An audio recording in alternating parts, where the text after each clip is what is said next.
All right. So we're back after a 2 week,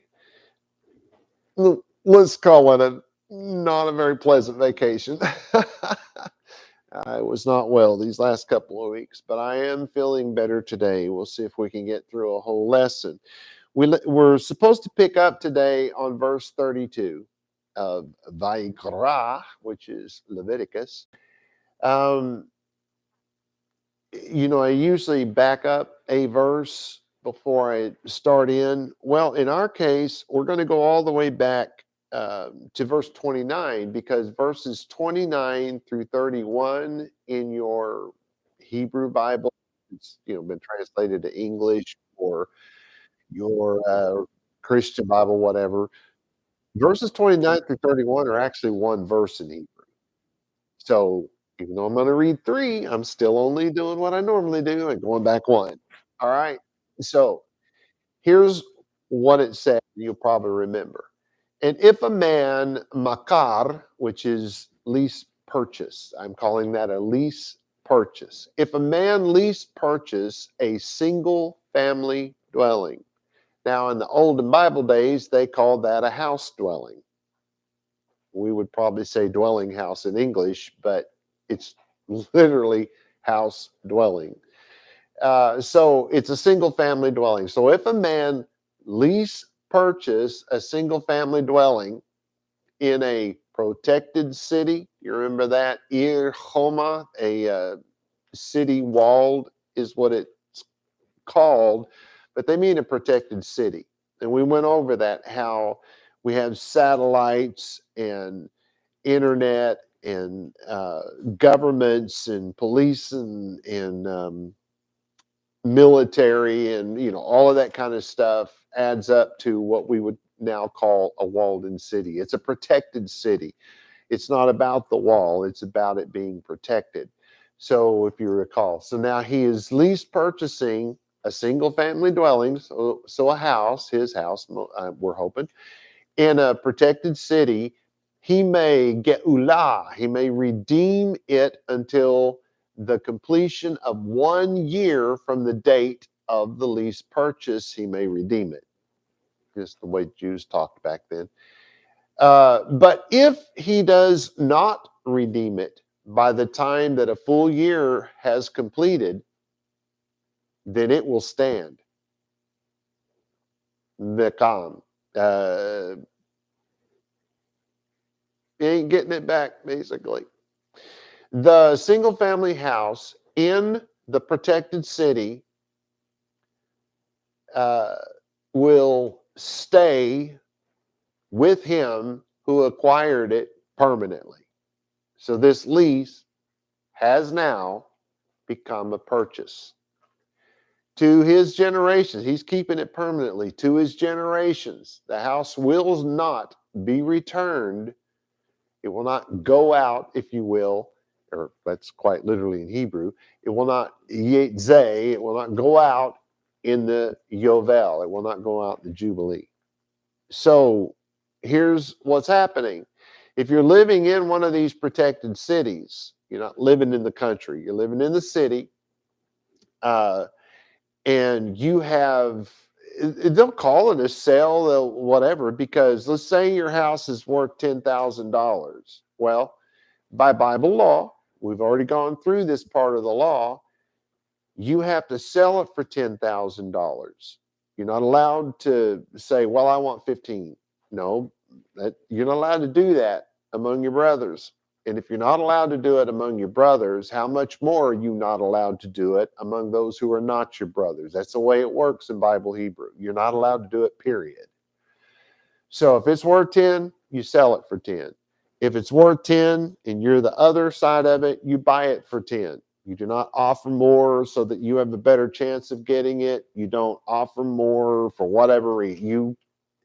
10 grand. If it's worth 10 grand, that's what it sells for. So it's called a lease purchase as far as I'm concerned, because you have an entire year to pay that $10,000 back to the person who lease purchased that house. And if you don't, that house is no longer yours. You have now actually sold that house. So you cannot buy a house in the country anywhere for any reason among your brothers. You can only buy a house in the city. Is that the way it works in America? No, it doesn't work that way in America. But that's the way it's supposed to work in Israel. Is that the way it works in Israel? No. It should, but it's not the way they do things. So this brings us up to 31, the end of the verse. But the house in the settlements that do not have a wall surrounding it, they're not protected, are like the fields and the land. Remember, you can't sell fields and land. They will calculate the redemption accordingly, and the Jubilee, these houses will be returned to their original owners. Now remember, in this case, when you're leasing out somebody's property in some field outside of the city, you can lease that out in some circumstances. We're going to find out today there's one circumstance where that cannot be done. But under certain circumstances, you can lease that out. You do not have to lease it out from the day of whenever you're going to sign the lease all the way up to the next Jubilee. That is not what the law says. It says that at the Jubilee, that's the cutoff date. You cannot lease your property beyond the Jubilee. So if you have leased it up to the Jubilee, when the Jubilee comes, that property is paid off regardless of what's going on. It goes right back to the original owner. Okay? So here's what changes in our verse today, in verse 32.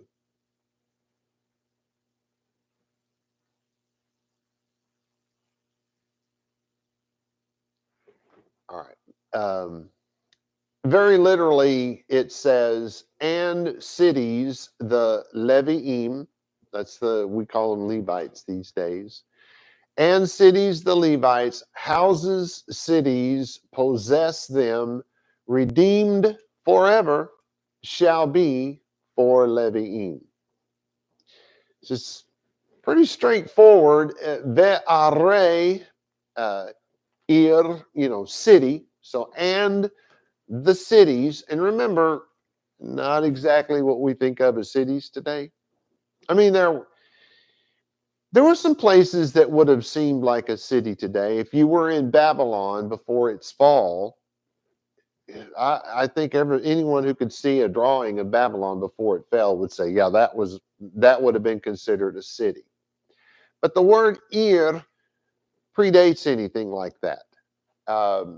Even Samaria, as expansive as it was, I'm not really sure I would say that was a city, but it could be argued, right? But this word covers everything from a village to a town to a city. The idea here is that this is a protected place and it is a heavily populated place. So that's what you got to think of when they say city. Don't think of, like New York City. There was nothing like New York City back then.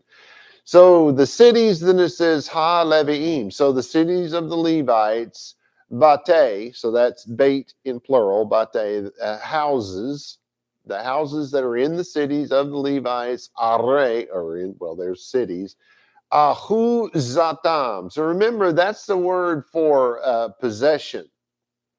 And I'm not sure if I've really talked about this, but when the Jews were given what let's say Israel, it was a lot more area, landmass than what we think of as Israel today. All of Jordan belonged to Israel biblically. So there was a lot more to it back then. And when they got it, the elders got together and they divided the lands up. And this part of this big section belonged to the Levites, and this big section belonged to the tribe of Simeon, which that's where my name comes from, is the tribe of Simeon. And then group over there is the tribe of Dan, and or Don to pronounce it properly. But so they broke them all up into areas like that, and then those areas got broken up to I have no idea, 40 acres and a mule. I don't know. That's probably not a good joke. I'm sorry. I have no idea. But everybody, all of the families were given land, and most of them were given a house on top of that, because most of the land, if you're a farmer, you probably want to live in a house, because these were not. This is the end of being nomads. You're not going to live in a tent out in the desert anymore. You're moving into houses, and we've talked about that because all of that was spoke about all that previously. So some of you will remember. So that land was called a possession, but you didn't buy it. You inherited it. And because you inherited it, you had to pass it on. So your children inherited the possession. Okay? So this just said, let's back up a little bit and see if I can. So the cities of the Levites, the houses in those cities are their possessions, Geulat, are redeemed olam, eternally. They're always paid off. Wow, that's crazy, right? Man, they're getting treated really well. Tia, it shall be la Levim. Thus it shall be for the Levites. So here's my translation. Going to sound a lot like what I just said. The cities of the Levites and the houses in the cities, the cities they possess, are redeemed. They belong eternally to the Levites. And some of you may be thinking, wait a minute, I thought the Levites didn't get a possession. Right. They didn't get an individual possession. The Levites got a possession as a group. We'll get into that when it comes up. It hasn't come up yet. So our next verse in 33 is a long-winded one. And that which redeem of the Leviim and go out from leased house and city possession he in Yovel, because houses, cities, the Leviim, they their possessions in midst children of Israel. Well, that's weird. Okay, so va'asher. So that's and that, or and which. WHICH, not the kind that fly around on a broom, right? The other word. So it says, and that ye ga'al. Well, that's your same word. That's redeem.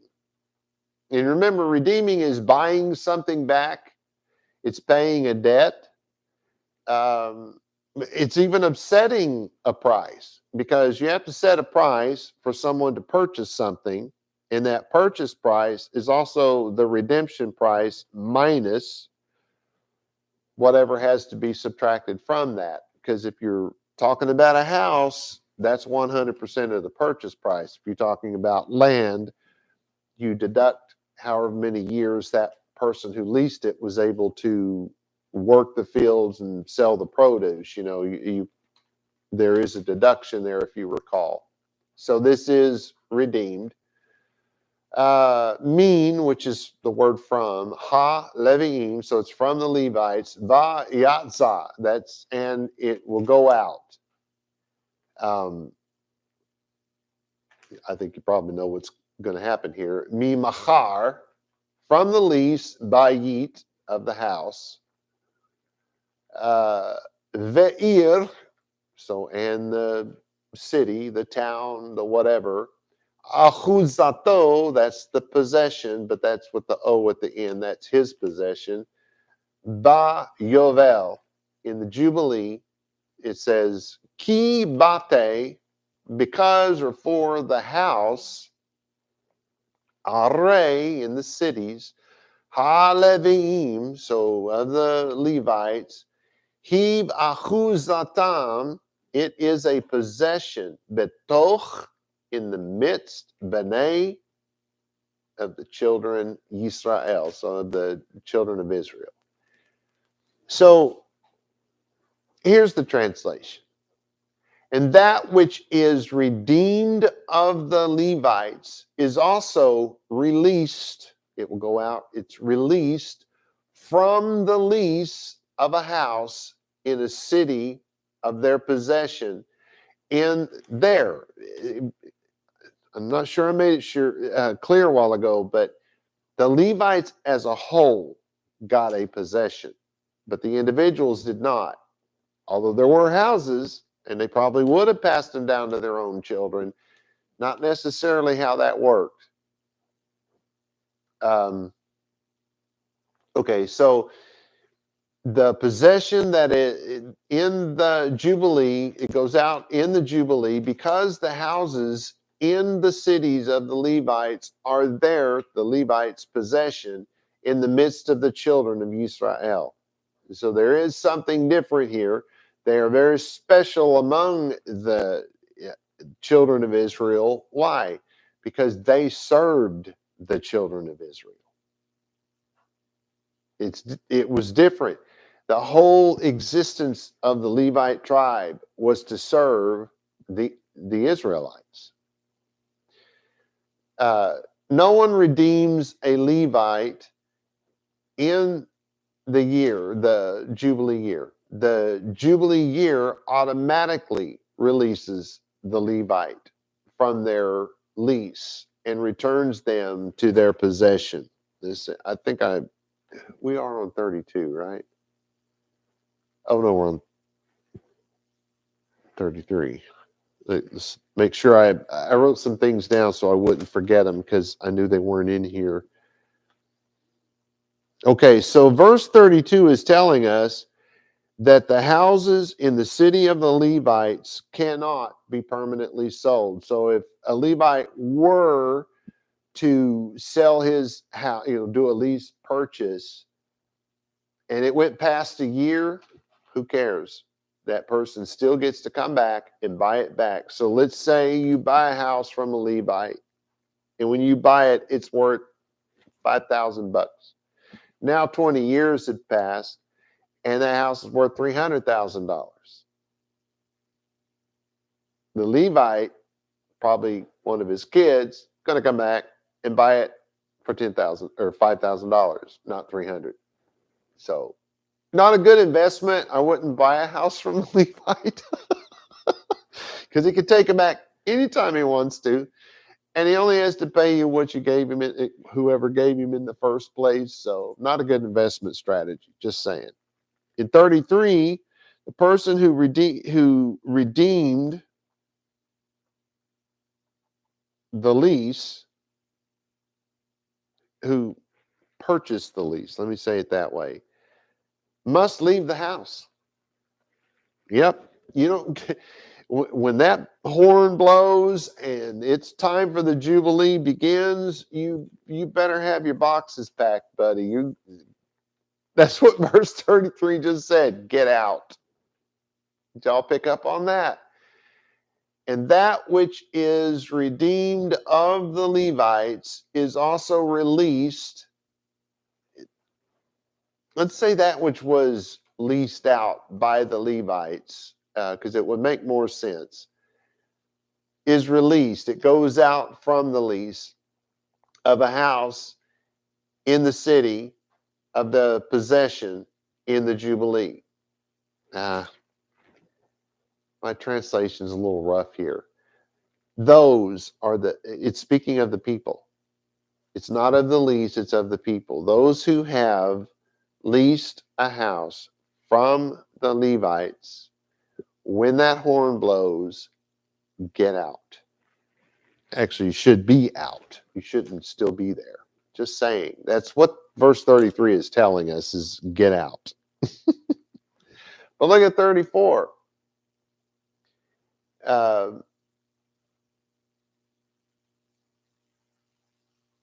Okay, well, I have a note here from vaYiqra by Drawzine and Wagner. It says verses 32 through 34 are the only passages that mention the Levites in the entire book of Leviticus. Think about that. 32, 33, 34. 3 verses in the book of Levites.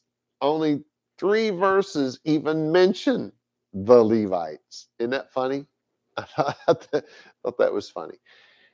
Numbers 35, verses 1 through 8, state that the Levites were only given 48 cities in various parts of Canaan within the territory of other tribes, as well as strips of open land outside of them.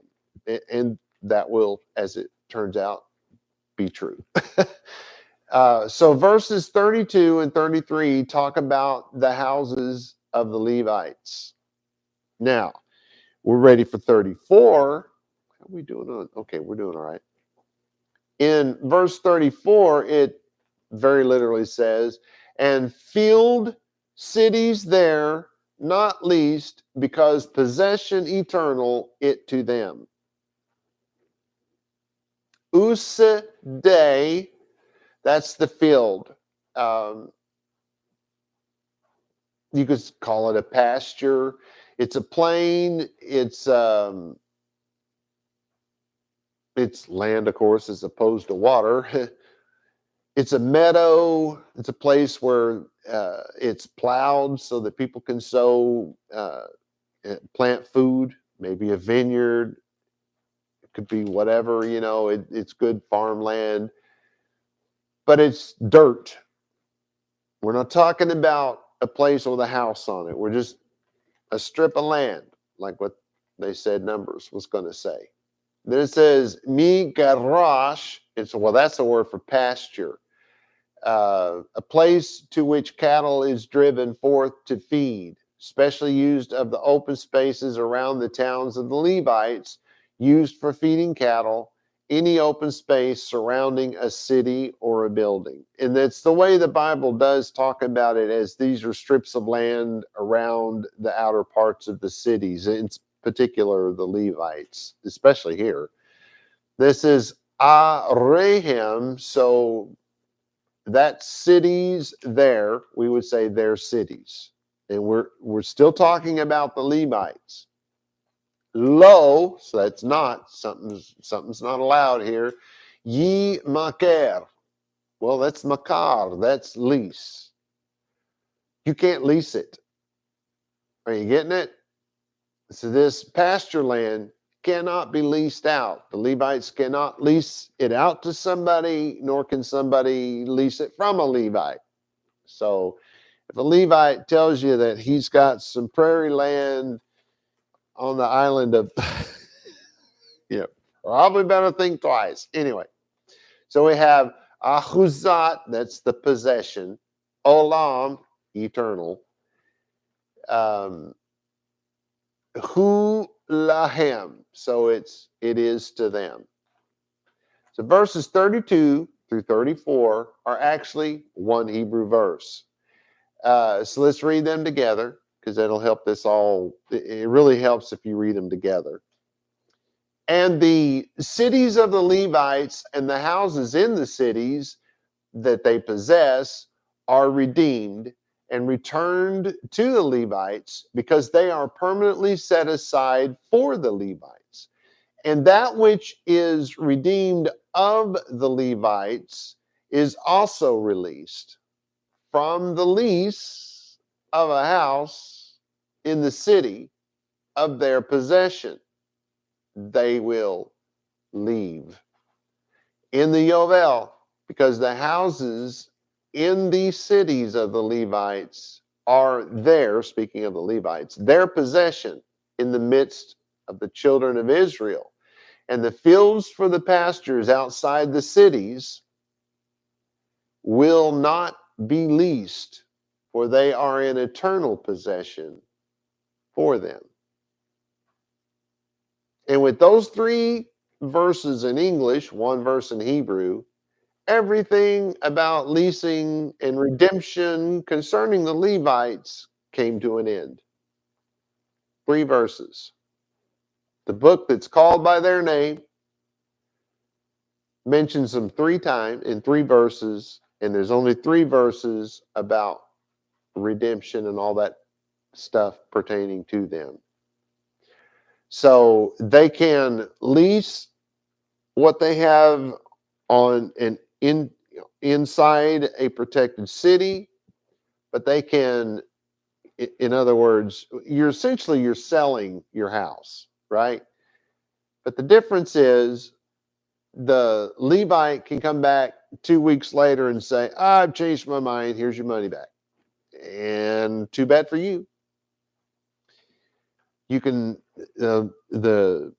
you can give a Levite 10 grand for your house, and 20 years later, when that house that you purchased for 10 grand is worth $350,000, well, you're still only going to get 10 grand when his son or grandson buys it back from you, and you do have to sell it to him for that price. The whole idea here, truthfully, was probably shouldn't be leasing something from a Levite. If you're doing that as a favor to somebody.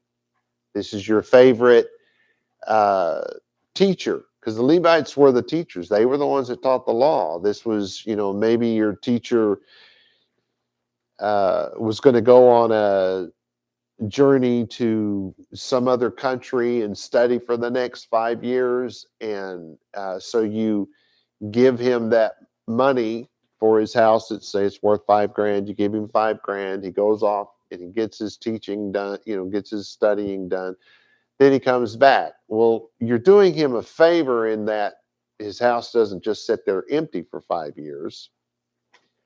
And then you have a place to stay for the next 5 years. Maybe you wanted it, maybe you didn't, but you're doing a guy a favor, because it really is about you doing him a favor. And so then when he comes back, well, if he doesn't have that money, you can write it off and let him have the place back. Or you could say, well, I told you I needed the money back when you got back. And then now he's going to have to come up with the money. So maybe it takes him a year. Maybe it takes him 20 years. But whenever he does come up with that money, he does get his place back, and it's time for you to go. If, on the other hand, he can't come up with that money, and the Jubilee hits 11 years from now, well, he's getting the place back anyway without having to pay you a dime. So know what you're getting into when you're dealing with a Levite. Just thought I'd throw that in there. So now we're going to talk about our poor brother who's about to lose everything. And I don't mean, oh, that poor soul. I mean, that dude has no money. You guys know what I'm saying, I hope. So verse 35, very literally, and if he grow poor,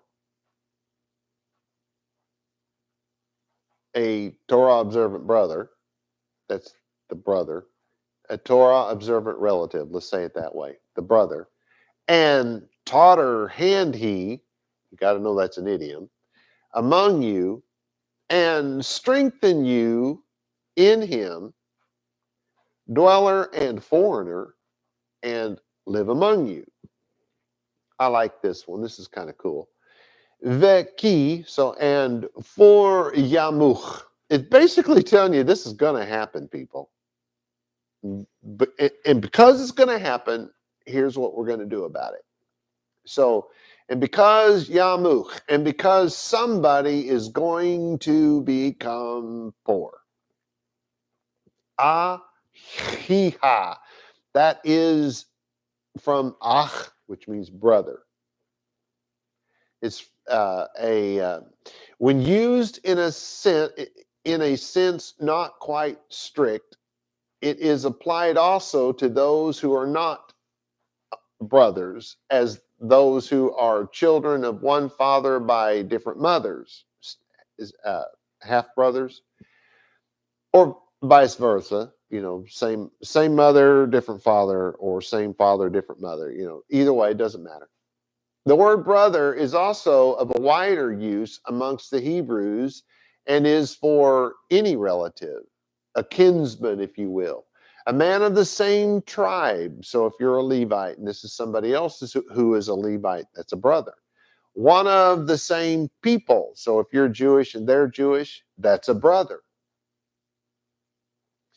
Used of cognate peoples, for example, of the Edomites and the Hebrews. And ally, a confederate, used of people that were allied, as of the Etyrians and the Hebrews.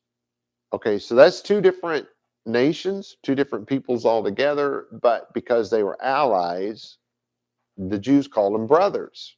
Now they're going to fall under this sentence is going to cover these people.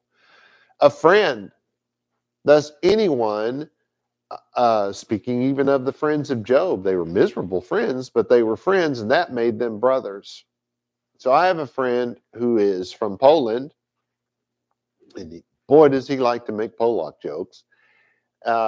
Big, strong man, good friend. We've known each other for nearly 40 years, and we call each other brothers.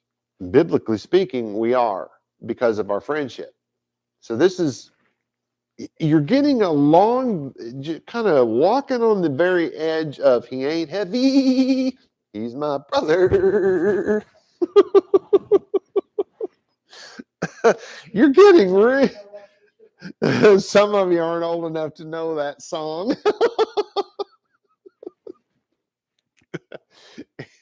And no, he didn't sing it like a chipmunk. I just thought that would be funny. There was this song, and it's supposed to be, it was if you were a liberal hippie, it was kind of one of them songs, everybody's your brother and you got to help everybody out. No, this Hebrew word does not cross that line. When you're driving down the road and somebody's broken off on the side of the road, you don't know this brother, and this person, and it's very obvious he's not your brother. And there's a way for us to know. We are commanded to wear the tzitzit, and if they're not wearing the tzitzit, they're not our brother. Because this is fundamentally about Torah observance. And this is one thing I wish everybody understood.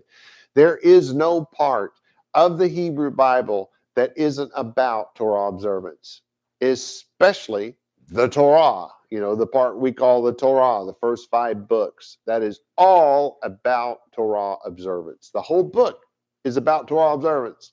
Even, people read the Genesis 1:1 and say, oh, that's about the creation of the world. No, it's not.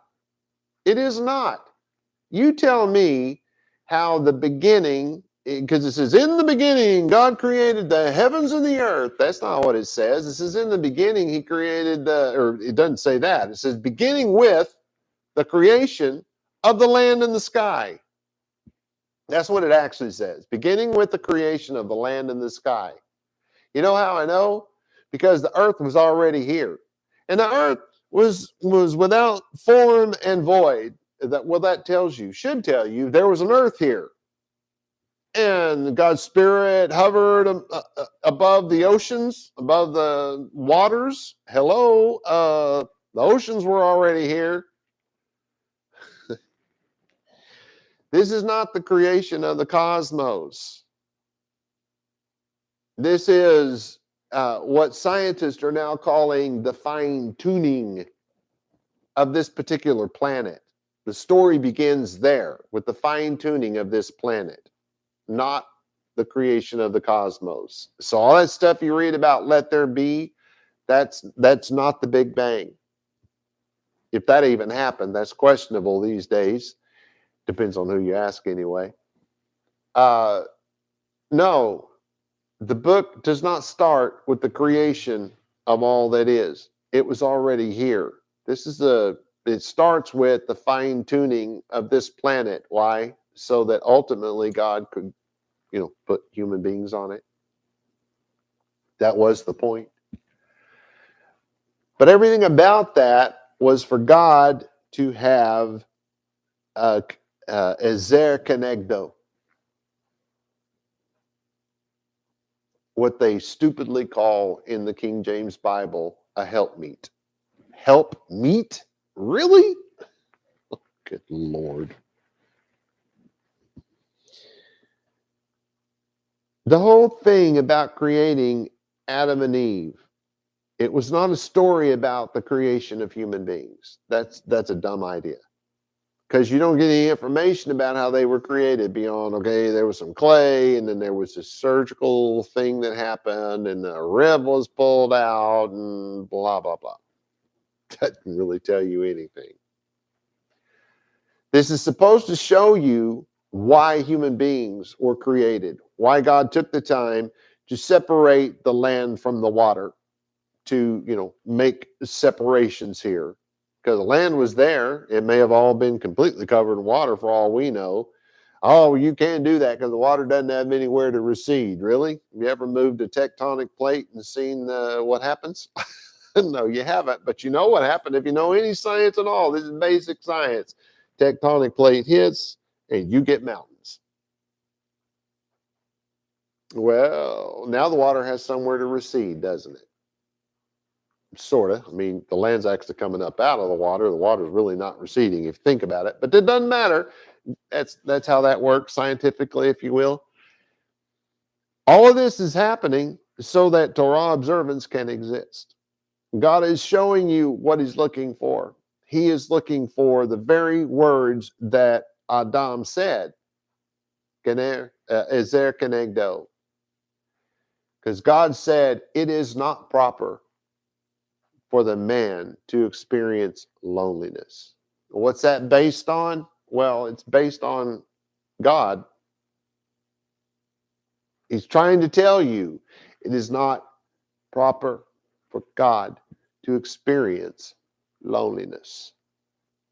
So he creates for himself someone, and I'm going to use quotes here, like him,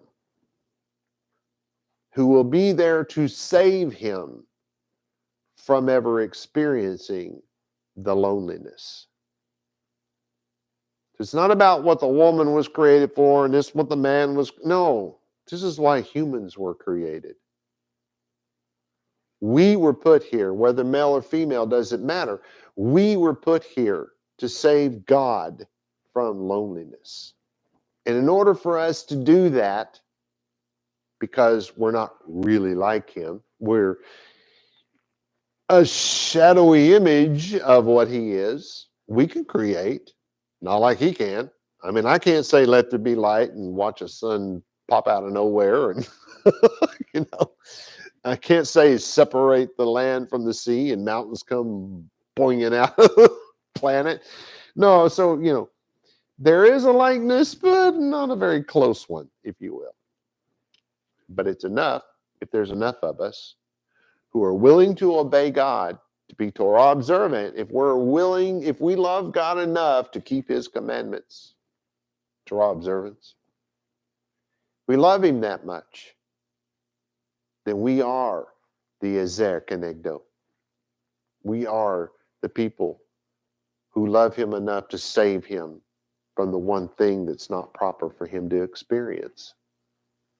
That may be out there for some of you, but that's what the Bible's for. It's all about Torah observance. So you have to understand, when they start talking about your brother has to be Torah observance. Everyone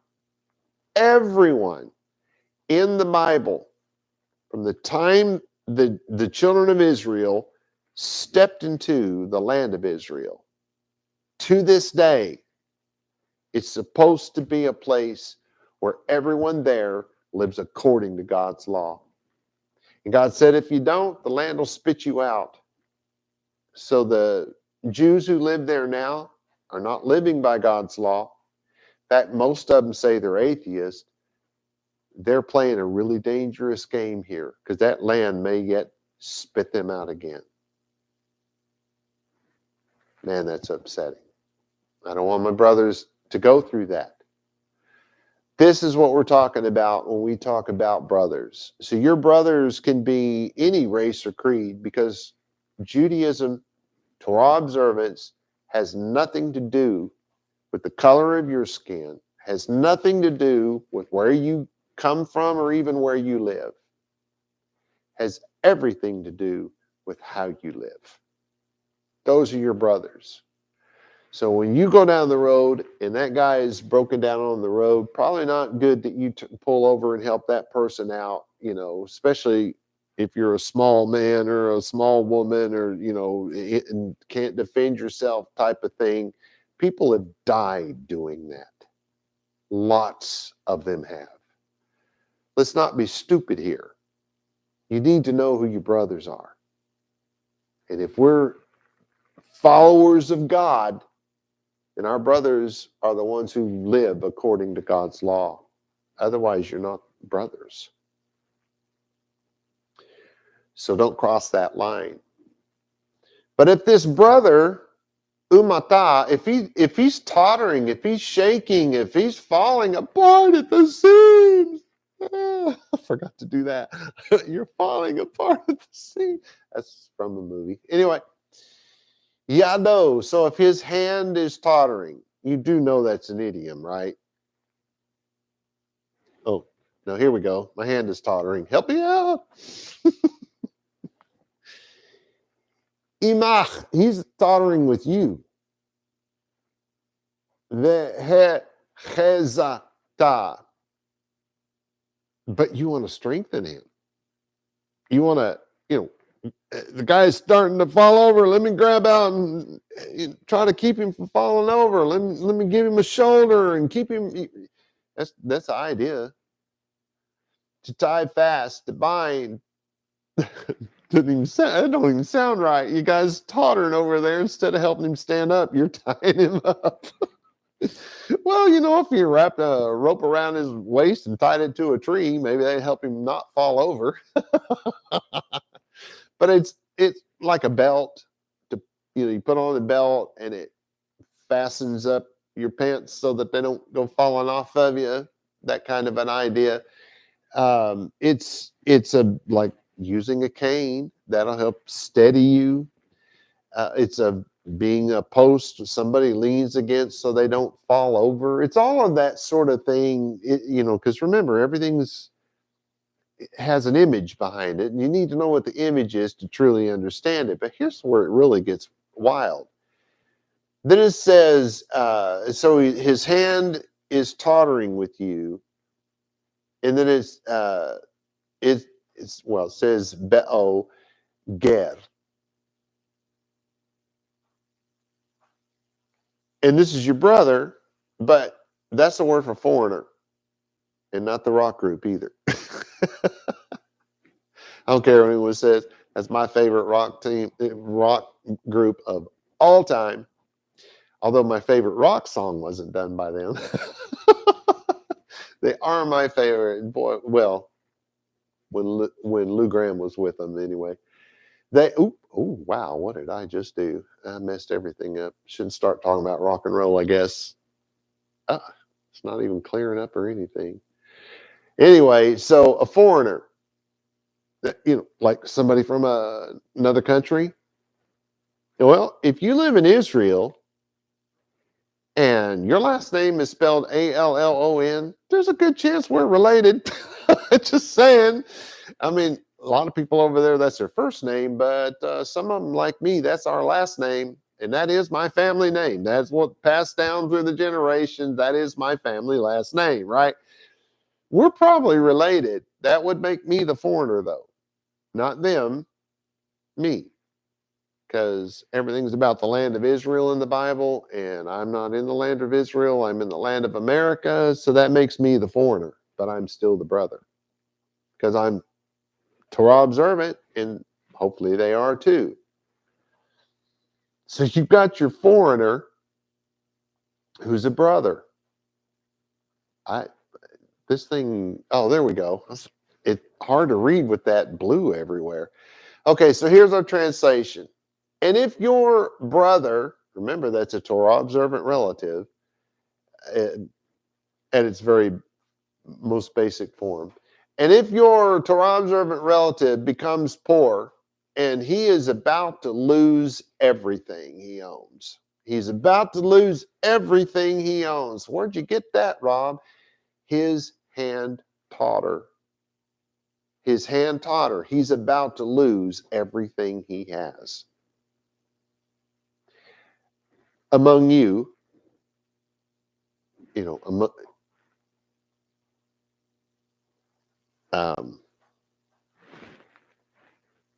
this is that word that could be among your people. Look it up, just saying. I've talked about that before, spoken of it before. So among you, and you help him. Where'd you get that, Rob?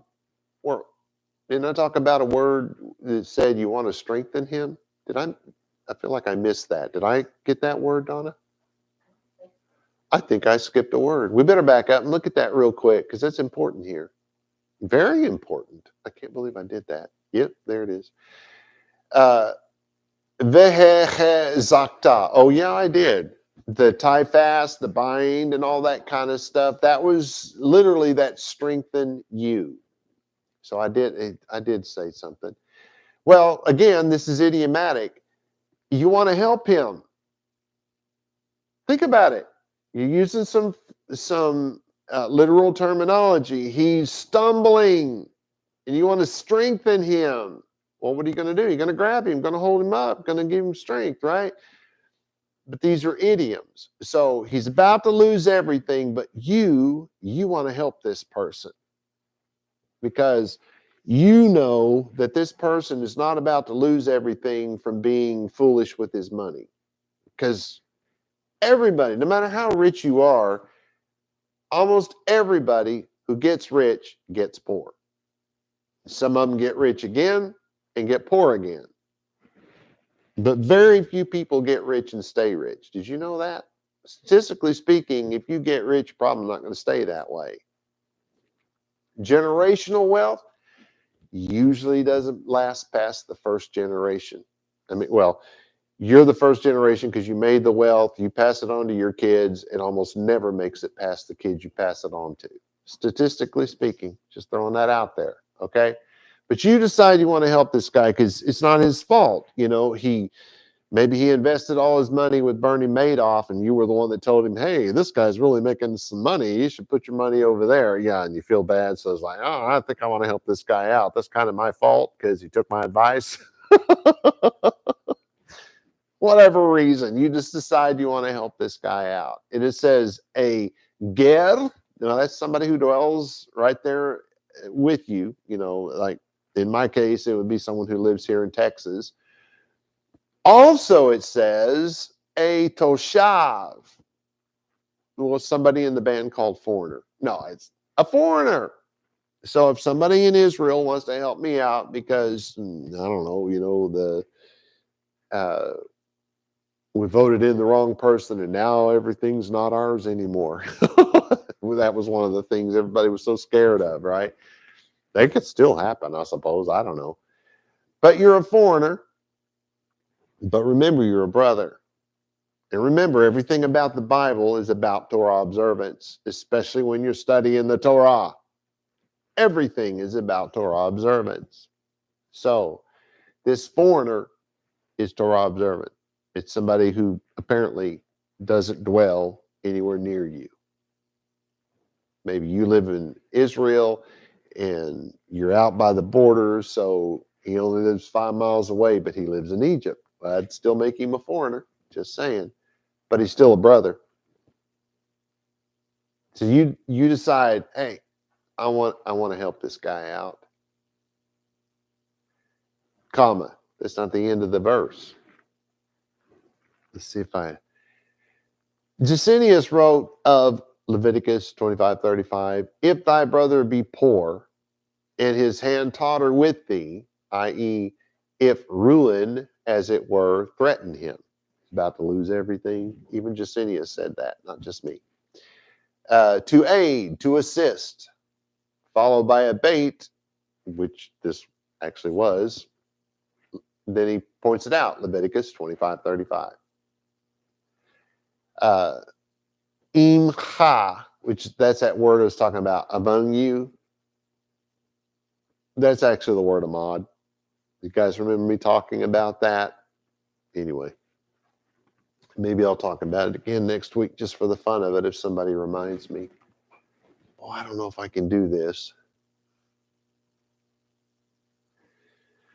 I'm going to go ahead and call it this week because these next two verses are very, very important. They're part of what we're talking about. So we're talking, let me recap this.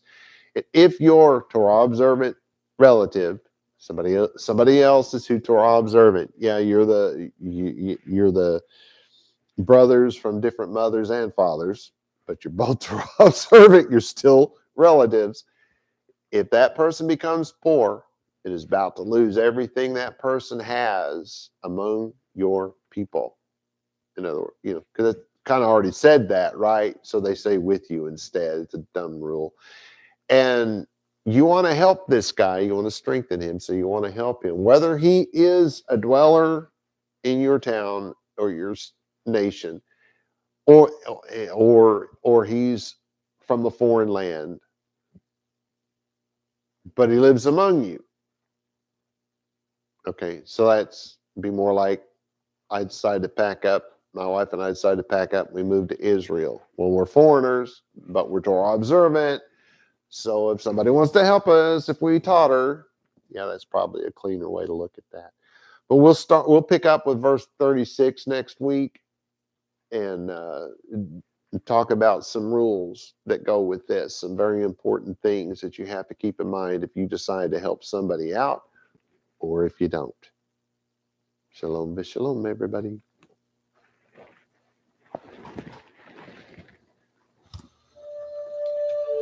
The blessing, vaYiqra.